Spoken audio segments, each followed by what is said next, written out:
여러분 안녕하십니까? 뉴스투데이 제주입니다. 우리 현대사의 가장 큰 비극인 제주 4.3이 이제 10여일 뒤면 69주년을 맞이하게 되는데요. 제주 지역 주요 기관 단체장들이 정부와 국회에 4.3 진상 규명과 명예 회복을 한 목소리로 촉구했습니다. 박주영 기자입니다. 제주도와 도의회, 교육청과 4.3 단체 대표들이 처음으로 한자리에 모였습니다. 4.3 69주년을 앞두고 아픈 기억을 넘어 평화와 인권 시대를 함께 만들어가자며 공동 기자회견에 나선 겁니다. 이들은 4.3 희생자에 대한 배보상과 수영인에 대한 명예회복, 행방불명인 유해 발굴 등 남은 과제를 해결해달라고 정부와 국회에 촉구했습니다. 4.3은 과거사 해결과 국민 통합을 위한 소중한 모범이 되고 있습니다. 제주 4.3에 대해 더욱 깊이 관심을 가져주시고 함께 기억해 주십시오. 도내 60여 개 단체가 참여하는 4.3 70주년 기념사업위원회도 대선 후보들에게 4.3 관련 7대 정책 공약을 제안하기로 했습니다. 희생자 배보상과 수영인 명예회복 등과 함께 국정교과서 폐기와 미국의 공식 사과, 트라우마 치유센터 건립 등이 포함됐습니다. 각 당의 후보자들을 또 이게 정당을 통해서 확실하게 우리가 공약상으로 받아내고 이걸 해결하려고 합니다. 예. 다음 달에는 제주 4.3 70주년을 준비할 범국민위원회도 구성됩니다. 대선과 새 정부 출범을 앞두고 지난 정부에서 풀지 못한 4.3 해결을 위한 과제들이 실마리를 찾을 수 있을지 관심이 쏠리고 있습니다. MBC 뉴스 박주연입니다. 제주도는 중국인 관광객 감소에 따른 긴급 대책으로 다음 달 한 달 동안 공영 관광지를 무료로 개방하고 관광업계에서 최고 65%까지 할인하는 그랜드 세일을 진행한다고 밝혔습니다. 관광업계에 할인을 강요한다는 논란에 대해서는 세일 참여와 할인 폭을 자율에 맡기겠다고 밝혔습니다. 정부도 동남아 단체 관광객에 대한 환승 무사증 제도를 검토하고 일본과 동남아 항공 노선을 늘리겠다고 밝혔습니다. 교량과 하천정비 공사 비리에 대한 검찰의 수사가 이른바 관피아 의혹으로 향하고 있습니다. 검찰은 전직 고위 공무원들이 대표를 맡아온 건설업체들을 압수수색했습니다. 권혁태 기자입니다. 부실 시공 논란이 일고 있는 교량공사를 맡은 건설회사의 사무실입니다. 검찰은 최근 이곳과 회사 대표의 집을 압수수색해 컴퓨터와 계약서, 통장과 휴대전화 등을 압수했습니다. 그런데 이 사무실은 교량을 시공한 업체와 자재를 납품한 업체 등 세 곳이 함께 사용하고 있습니다. 실질적 소유주도 한 사람이어서 사실상 같은 회사입니다. 전문 건설업이라는 게 뭐 하나만 가지고 회사를 두 개, 세 개 만듭니다. 입찰도 병무사를 썼다고. 사실상 한 몸인 이들 업체의 전현직 대표는 모두 퇴직한 제주시 고위 공무원 출신. 5년 전 퇴직한 뒤 건설업체에 취업했습니다. 제주시 국장 출신이 대표이사였던 A업체는 2013년 이후 행정기관과 72억 원어치의 자재 납품 계약을 맺었습니다. 제주시 과장 출신이 현재 대표이사인 B업체는 195억 원어치의 공사를 맡았고 상당수는 수의 계약이었습니다.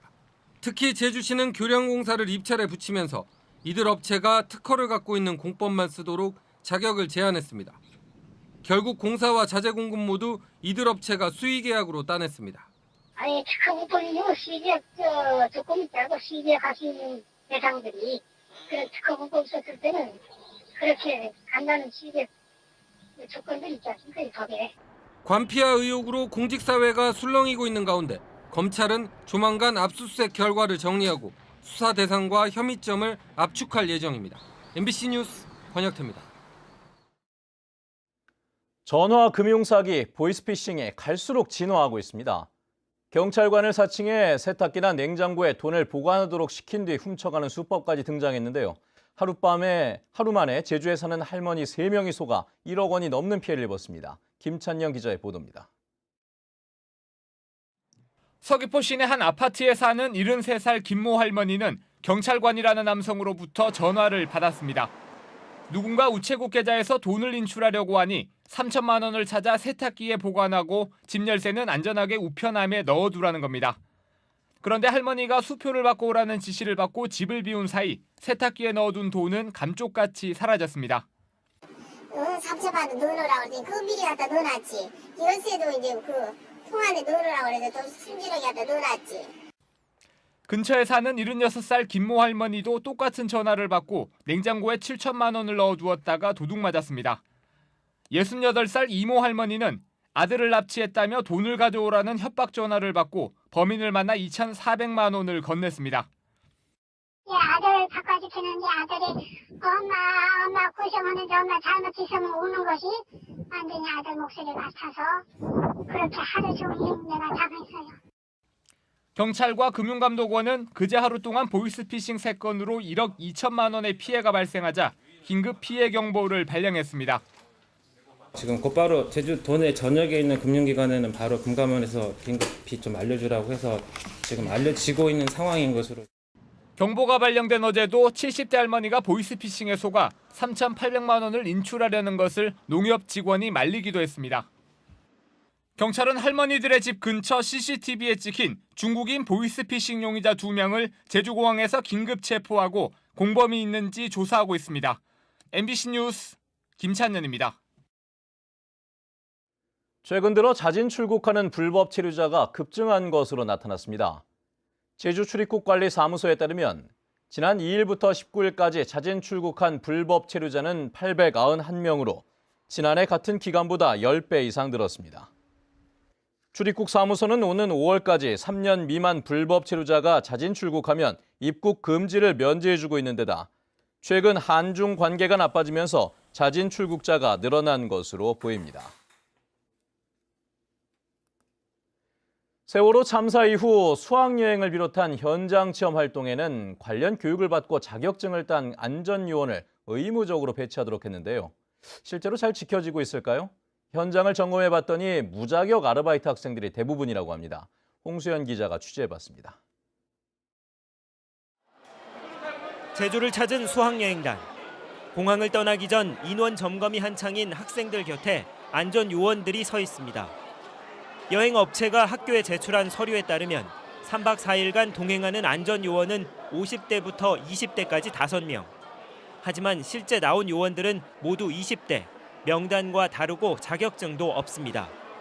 저희는 그냥 이렇게 배정되면은 교수한테 연락이 오면 세월호 사고 이후 강화된 교육부의 규정에 따르면 학생 150명 이상이 수학여행을 할 경우 50명당 1인 이상의 안전요원을 배치해야 합니다. 안전요원은 교사나 경찰 등 10개 직종의 경력자나 자격증 소지자 가운데 안전교육을 받은 사람만 학교나 여행업체가 채용할 수 있습니다. 하지만 수학여행단이 몰리는 성수기에는 이런 자격을 갖춘 요원을 확보하기가 어렵다 보니 대부분의 업체들은 자격증을 갖춘 서류만 학교에 제출하고 실제는 다른 인력을 보내고 있는 겁니다. 심지어 일당제 아르바이트로 안전요원을 배치하는 경우도 많지만 학교 측도 확인하는 경우는 거의 없습니다. 나오는 사람들이 그 안전요원 증이 다 없다는 걸 선생님들이 알고는 있어요. 근데 왜냐하면 서류상으로 구비를 해서 맞춰야 되는 상황인 걸 알고 있기 때문에. 이러다 보니 채용 전에 성범죄와 아동학대 전력을 조회해야 하는 규정도 사실상 무의미한 상황. 허술한 수학여행 관리로 학생들의 안전이 위협받고 있습니다. MBC 뉴스 홍수현입니다. 중국의 한국 단체 관광 금지 조치에도 불구하고 제주를 찾은 관광객은 역대 최단 기간 300만 명을 돌파했습니다. 제주도 관광협회에 따르면 올 들어 그제까지 제주를 방문한 관광객은 302만 명으로 지난해보다 6.2% 늘었고 닷새 일찍 300만 명을 넘어섰습니다. 이 가운데 외국인은 50만 명으로 5.2% 줄었지만 내국인은 252만 명으로 8.8% 증가했습니다.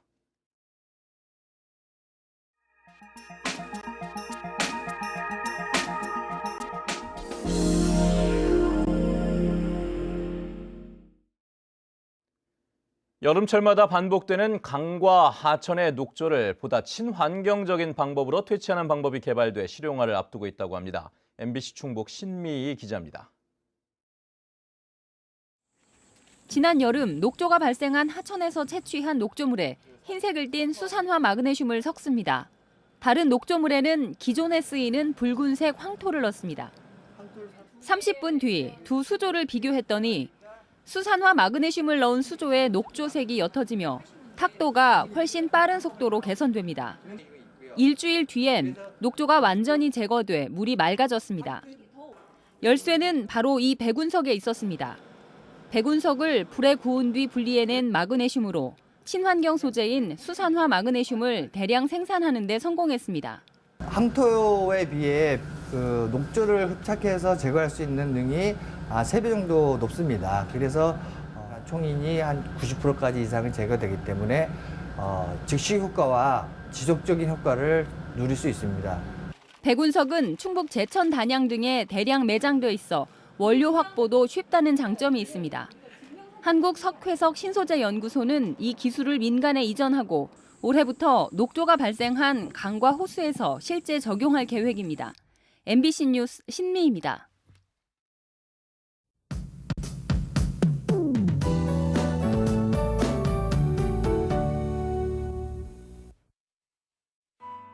네, 오늘은 아침 공기가 조금 쌀쌀합니다. 출근길 기온 보시면 어제보다 2도가량 내려가 있는데요. 다행히 낮에는 예년 이맘때 봄 날씨를 보이면서 포근하겠습니다. 하늘에는 대체로 구름 많다가 오후부터 차차 흐려지겠고요. 미세먼지 농도는 보통 단계로 대기의 질은 양호하겠습니다. 다음은 자세한 지역별 날씨입니다. 네, 오늘 북부 지역의 기온 7도 내외로 출발해서 12도 안팎까지 오르겠습니다. 서부 지역은 평년과 비슷한 기온을 유지하겠고요. 남부 지역은 대체로 포근한 가운데 완연한 봄 날씨를 만끽할 수 있겠습니다. 동부 지역은 낮과 밤의 기온차가 큰 만큼 외출하실 땐 겉옷을 챙기셔서 보온에 신경을 쓰셔야겠습니다. 네, 현재 산간 지역의 기온은 다시 영하권으로 떨어져 있고요. 가시거리는 20km 내외로 차량 운행에 큰 지장 없겠습니다. 삼적 구름이 잔뜩 낀 가운데 기온은 8도 내외를 나타내고 있습니다. 네, 물결은 모든 바다에서 약간 높게 일겠고요. 현재 대부분 공항 쾌청한 날씨를 보이고 있습니다. 네, 내일부터 주말인 토요일까지는 봄비가 오락가락할 것으로 전망됩니다. 날씨였습니다. 제주 서부경찰서는 종합건설사 대표라고 속여 공사 계약금을 가로챈 혐의로 55살 이모 씨를 구속했습니다. 이 씨는 지난해 11월 제주시 이도 이동에 신축 호텔 골조 공사를 싸게 해주겠다며 A 씨에게 1억 원을 가로챈 혐의를 받고 있는데 이 씨는 비슷한 수법의 범행으로 3건의 지명수배가 내려진 상태여서 경찰은 수사를 확대하고 있습니다.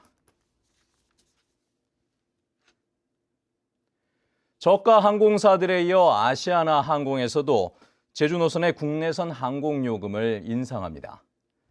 아시아나항공은 다음 달 18일부터 제주 김포 노선 등 국내선 항공요금을 평균 5% 올리기로 했습니다. 한편 저가 항공사들은 이달 말부터 요금을 최대 11% 인상하기도 했고 대한항공도 요금 인상을 검토 중인 것으로 알려졌습니다. 충청북도에서 고병원성 AI가 종식됨에 따라 충북 지역에서 생산된 닭고기와 오리고기 등 가금산물의 제주 지역 반입이 오늘부터 허용됩니다. 이에 따라 가금산물 반입이 허용되는 지역은 경상북도와 강원도를 비롯해 모두 3곳으로 늘었습니다. 한편 살아있는 닭과 오리의 반입은 전면 금지되고 있고 경북 지역에서 생산된 어린 닭만 반입이 허용되고 있습니다.